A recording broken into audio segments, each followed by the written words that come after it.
they create. And you're 100% right. People's ability to think probabilistically is extremely poor. So if you tell a patient it's a 1% chance that you'll die, they don't understand that that probability is 1 in 100.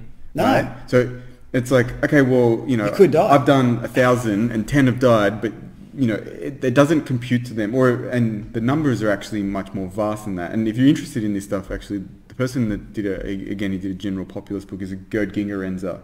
He's a German You have to do this scholar. every week. You have to Well, Jack normally does it to me with all of these physiology papers. Yeah, well. Go on. But Gerd Gingerenzer has done some really cool stuff, and he did a couple of really good papers on this probabilistic thinking for patients and how they don't really understand. So if you say to them like a 1 in 10,000 chance, they really can't compute it. They think that's high. They're like, I'm going to die.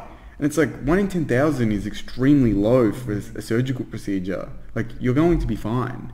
But they don't know how to compute that because as we spoke about even in prediction, we don't learn to think probabilistically. Even as practitioners, we don't really learn to think probabilistically. So for the patient, it's really confusing. He spoke about a couple of different processes, which maybe you talk about, like actually quantifying that into real numbers for real people. And it's like, this is very unlikely for you, or this is very likely for you. So what decisions you want to make? And it's difficult because I don't think that we necessarily in society communicate that way.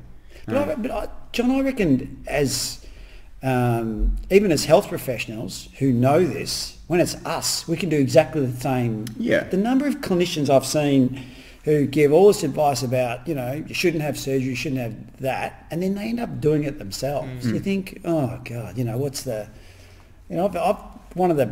I just remember it's loss aversion is the bias, loss aversion. Yeah, and we all do it. It's our biases. It's really hard to get your head in that objective probability perspective.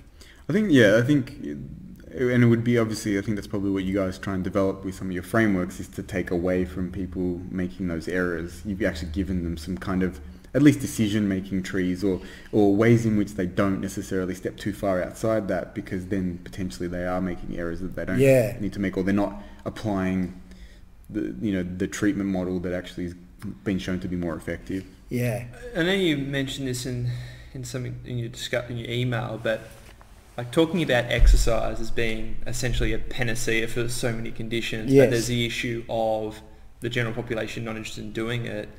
Is that something that you've looked at or thought about how you actually promote that? Like, how do we actually get improvements in people's physical activity, whether that be, let's not talk about in general, but just say specifically related to compensable patients and following injury? Look, you know, as you would be aware, that's more of a science now. It's not more of, it's totally a science about compliance, and some of it's about how even, you know, urban planning is developed. You know, my 17-year-old daughter's telling me that, you know, that you need to have towns and you know, urban areas constructed so people are more inclined to exercise. But going back to it, in terms of one of the things that we face at the moment is one of the good areas is some of these group programs where